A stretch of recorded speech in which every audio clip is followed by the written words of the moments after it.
साल 2026 भारत के पड़ोसियों खासकर बांग्लादेश, पाकिस्तान और नेपाल के लिए बड़ी उथल पुथल वाला साबित होने वाला है।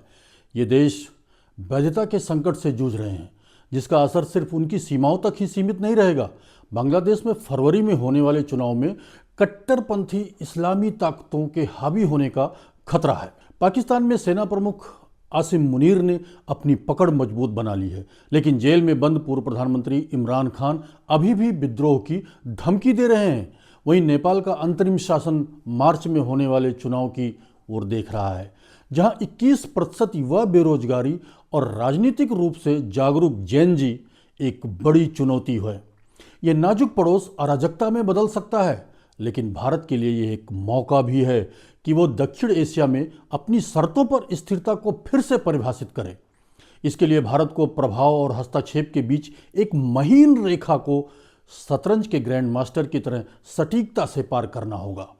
भारत की नेबरहुड फर्स्ट नीति की सबसे बड़ी परीक्षा होने वाली है, तो आज इस वीडियो में इसी नाजुक मुद्दे पर चर्चा करेंगे, तो इस वीडियो को पूरा देखिएगा।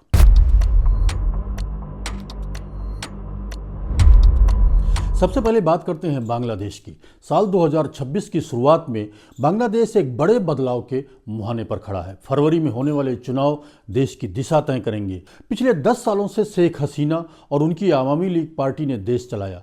आलोचक इसे प्रबंधित लोकतंत्र कहते हैं, जिसमें सत्ता एक जगह सिमट गई थी और विरोध को दबाया जाता था। अब हसीना के जाने और नोबेल पुरस्कार विजेता मोहम्मद यूनुस के नेतृत्व में बनी अंतरिम सरकार के बाद बांग्लादेश मुश्किलों से गुजर रहा है। देश में भारत विरोधी प्रदर्शन हो रहे हैं, बदले की राजनीति चल रही है, सरकारी संस्थाएं ठीक से काम नहीं कर पा रही हैं और सत्ता का खालीपन महसूस हो रहा है। इस खालीपन का फायदा अब फिर से मजबूत हो रहे इस्लामी समूह और वंशवादी विपक्ष उठा रहे हैं। आवामी लीग को चुनाव में भाग लेने से प्रतिबंधित कर दिया गया है, जिससे यह उथल पुथल एक 3 तरफा मुकाबले में बदल गई है। पहला छात्र नेतृत्व वाली नेशनल सिटीजन पार्टी एनसीपी, जो हसीना को सत्ता से हटाने वाले जेनजी प्रदर्शनकारियों से निकली है। यह पार्टी धर्मनिरपेक्ष, भ्रष्टाचार विरोधी युवा आंदोलन का प्रतीक है। शहरी कॉलेजों और सोशल मीडिया की ताकत का इस्तेमाल करते हुए एनसीपी कट्टरपंथी सुधारों की वकालत कर रही है। छात्र लीग के कॉलेज परिसरों में दबदबे को खत्म करना, कोटा प्रणाली को समाप्त करना और चुनावी सुधार करना। हालांकि इसके संगठनात्मक ढांचे की गहराई की कमी और विचारधारा पर आंतरिक मतभेद क्रांतिकारी गति को खंडित कर सकते हैं, खासकर यदि सत्ताधारी ताकतें इसके नेताओं को अपने पाले में कर लें। दूसरा, जमात इस्लामी, जिसे हसीना के बाद फिर से अनुमति मिल गई है और वो फिर से सक्रिय हो गई है। ये पार्टी अपने ज़मीनी ताकत और मदरसों के नेटवर्क का उपयोग करके अपना प्रभाव फिर से हासिल करना चाहती है। युद्ध अपराधों के मुकदमों और संपत्ति की कुर्की के माध्यम से लंबे समय तक दबाए जाने के बाद इसके कार्यकर्ता विरोध प्रदर्शनों में शामिल हो गए हैं। वे भारत विरोधी बयानबाजी को कल्याणकारी लोकलुभावनवाद के साथ मिला रहे हैं। हसीना के हटने से कानूनी बाधाएं दूर हो गई हैं। जमात एक किंग मेकर की भूमिका निभाने की उम्मीद कर रही है। ये शरिया आधारित नीतियों को लागू कर सकती है और बांग्लादेश के धर्मनिरपेक्ष संविधान को कमजोर कर सकती है। ये एक दूसरा गणतंत्र हो सकता है, जहां इस्लामी समूह महिलाओं के अधिकारों, अल्पसंख्यकों की सुरक्षा और भारत के साथ संबंधों में धर्मनिरपेक्ष लाभों पर वीटो लगा सकते हैं। तीसरा है बांग्लादेश नेशनलिस्ट पार्टी बीएनपी, जिसे हसीना के शासन में दबा दिया गया था। ये पार्टी वंशवादी अपील को सत्ता विरोधी गुस्से के साथ जोड़ती है। तारिक रहमान, जियाउर रहमान के बेटे और बीएनपी के कार्यवाहक अध्यक्ष ने 17 साल बाद ढाका लौटने के बाद वापसी की है। ये देखना बाकी है कि क्या यह लोकप्रियता वीटो में तब्दील होगी। जमात या एनसीपी के साथ गठबंधन रणनीतिक है, वैचारिक नहीं। बांग्लादेश एक बड़े मोड़ पर खड़ा है, जहां उसकी पहचान दांव पर लगी है। एक तरफ उदार अर्थव्यवस्था और दूसरी तरफ कट्टरपंथ का बढ़ता प्रभाव है। 50 अरब डॉलर के निर्यात वाले परिधान उद्योग और लगभग 30 अरब डॉलर के विदेशी मुद्रा भंडार के साथ देश आर्थिक रूप से मजबूत है, लेकिन 30 साल से कम उम्र के 40% से अधिक युवाओं में बेरोजगारी उनकी उम्मीदों पर भारी पड़ रही है। साथ ही भू राजनीतिक रूप से भी देश का भविष्य अनिश्चित है।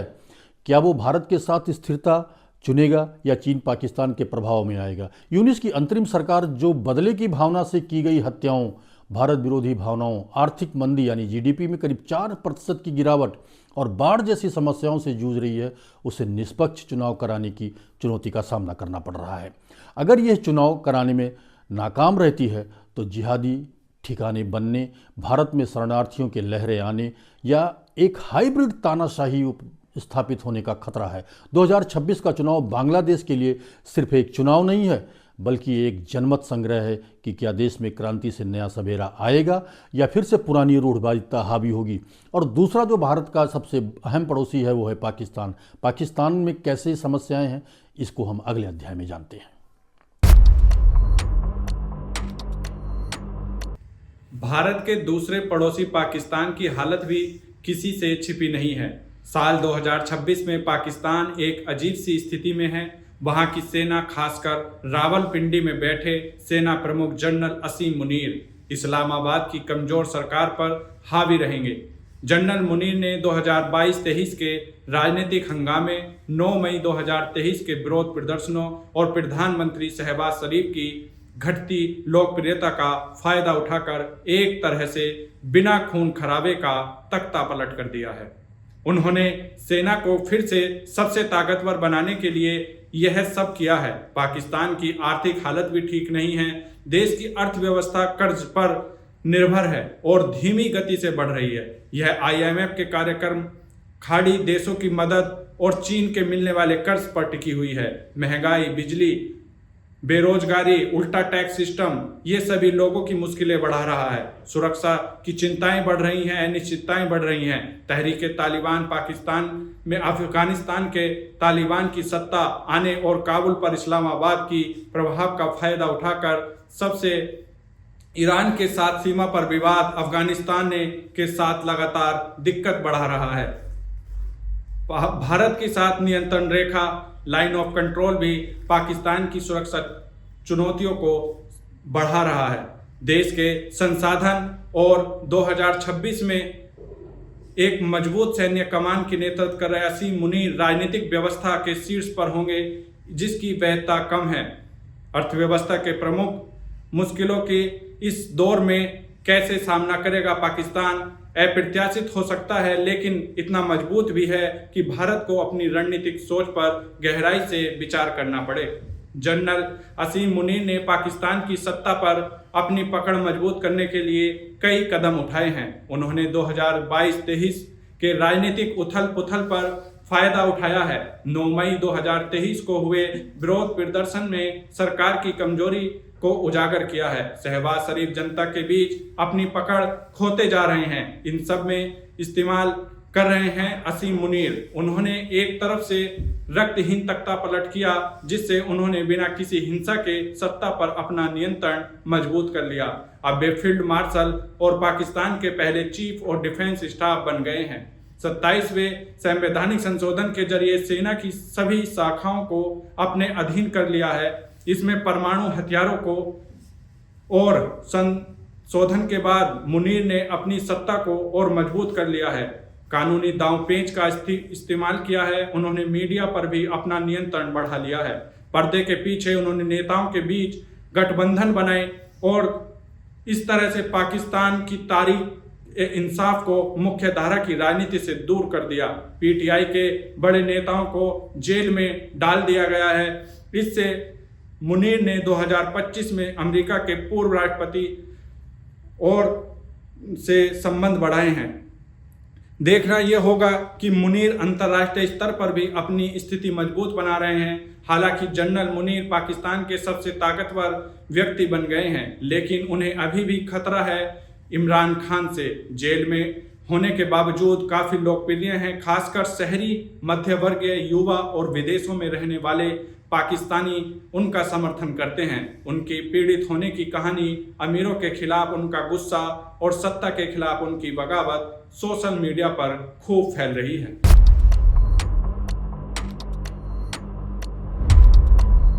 भारत का तीसरा पड़ोसी है नेपाल, जो एक भारी उथल पुथल से गुजर रहा है।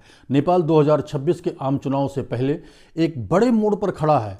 ये सब 2025 के अंत में प्रधानमंत्री केपी ओली की सरकार को गिराने वाले जेनजी के गुस्से से शुरू हुआ है। युवाओं ने सड़कों पर उतरकर जोरदार प्रदर्शन किए, जिनमें पुलिस से झड़पें भी हुईं और आर्थिक समस्याओं को लेकर आवाज़ें उठाई गईं।